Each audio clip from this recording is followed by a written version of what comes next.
Assalamualaikum warahmatullahi wabarakatuh.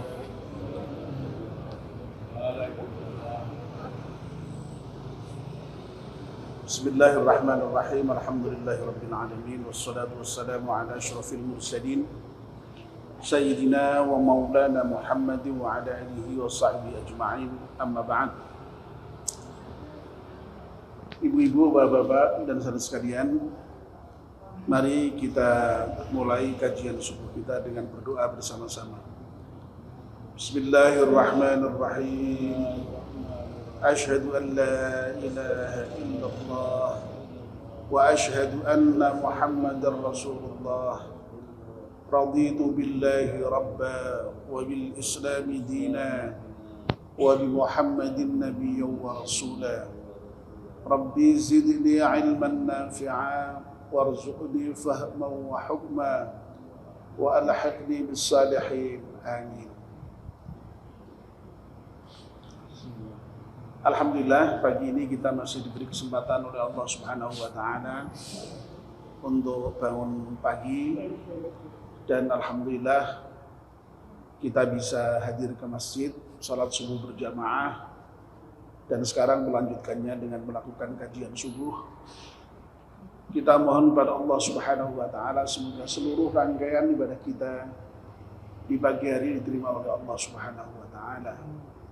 Amin ya rabbal alamin.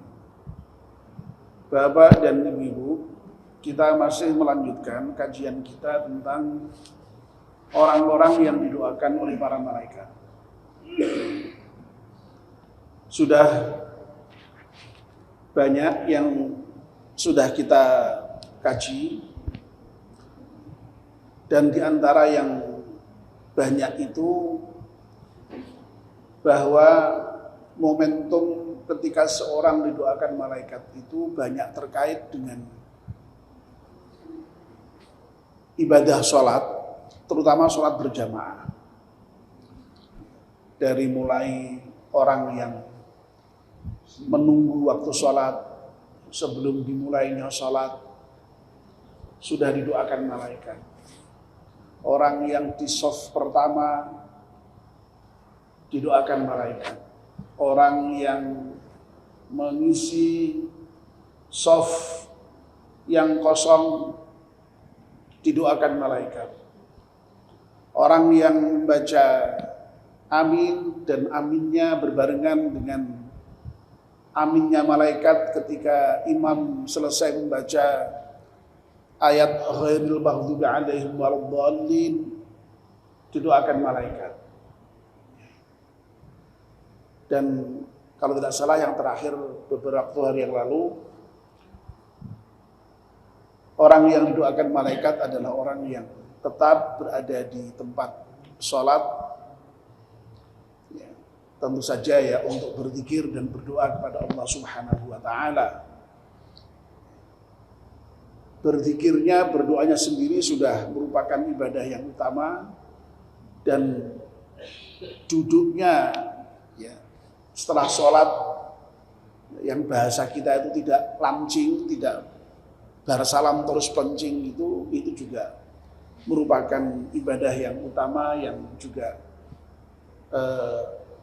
didoakan oleh malaikat. Nah, satu lagi yang ingin saya sebutkan terkait dengan orang yang didoakan malaikat dan terkait dengan sholat ini adalah orang yang sholat pada waktu subuh dan asar. Jadi waktu subuh dan asar ini sangat istimewa dan sering disebut di dalam hadis. Bahkan dalam Al-Quran pun juga ada peringatan secara khusus, terutama waktu asar.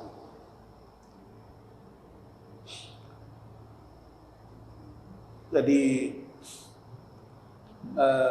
di dalam hadis itu diceritakan malaikat itu sif-sifan ya. Jadi ketika sore dan pagi itu, nah malaikat yang sif itu kemudian ditanya Allah, bagaimana engkau meninggalkan hambaku? Aku meninggalkan hambaku dalam keadaan sholat. Oleh karena itu ampunkanlah mereka.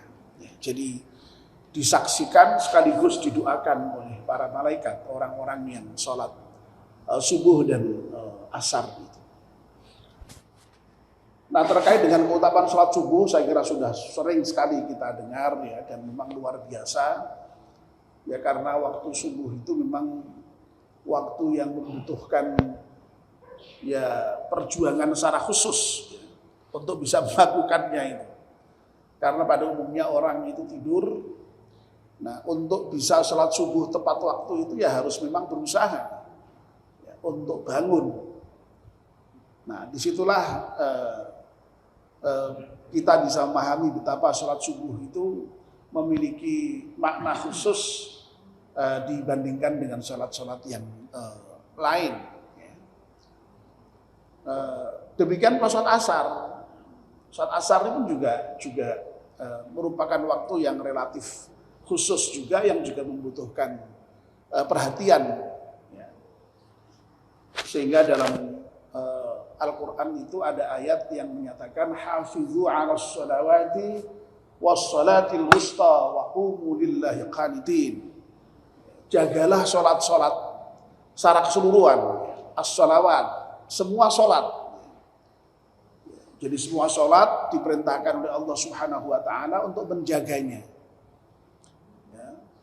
Nah, masih diberi catatan wassalatil wusta, dan juga jagalah sholat wusta. Nah, sholat wusta ini banyak sekali ya pendapat para mufassir yang menjelaskan mengenai sholat wusta ini. Apa yang dimaksud sholat wusta ini? Nah, di antara penafsiran yang relatif masyhur ya, itu adalah yang dimaksud sholat wusta di situ adalah sholat asar. Ya, sekali lagi ada pandangan-pandangan yang lain ya. Ada yang menyatakan sholat duhur, ada yang menyatakan sholat maghrib, ada yang sholat isya ya. Tetapi sekali lagi yang di antara yang masyhur itu adalah sholat asar. Ya. Jadi penekanan dari Allah terhadap sholat itu ya, di samping secara keseluruhan kita diperintahkan untuk menjaga. Nah, diberi perhatian khusus untuk sholat wusta ya, yang oleh penafsir diantaranya dimaknai sebagai sholat asar itu. Ini menunjukkan arti pentingnya sholat asar, dan ini kompatibel ya, dengan berbagai hadis Nabi yang menyatakan bahwa dua sholat ya, subuh dan asar itu memang sering disebut ya. Banyak keutamaannya ya. Ya, keutamaannya ya diantaranya diampunkannya dosa ya. Dan yang dalam kaitan yang sedang kita bahas ini adalah bahwa orang yang sholat subuh dan sholat asar itu terutama berjamaah tentu saja, nah itu akan disaksikan oleh malaikat secara khusus dan akan dilaporkan oleh malaikat kepada Allah Subhanahu wa ta'ala, sekaligus dimohonkan ampunan oleh malaikat kepada Allah Subhanahu wa ta'ala. Jadi ini luar biasa, dan kita bersyukur ya, alhamdulillah para jamaah ini sudah menjaga sholat jamaah subuh ya, dan juga sholat jamaah-jamaah yang lain, terutama asar itu ya, mudah-mudahan Allah Subhanahu wa ta'ala mencatat ya, sebagai amal ibadah yang sangat istimewa itu, dan mudah-mudahan Allah memberikan balasan yang sangat khusus, yakni diampunkannya dosa-dosa kita, dan itulah yang dimohonkan oleh para malaikat kepada Allah Subhanahu wa ta'ala.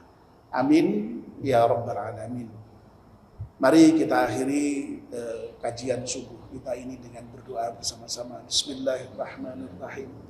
Wal 'ashri innal insana lafi khusrin illa alladziina aamanu wa 'amilus salihati wa tawassaw bil haqqi wa tawassaw bis sabr. Subhanakallahumma wa bihamdika asyhadu an la ilaha illa anta astaghfiruka wa atubu ilaik. Wassalamu alaikum warahmatullahi wabarakatuh.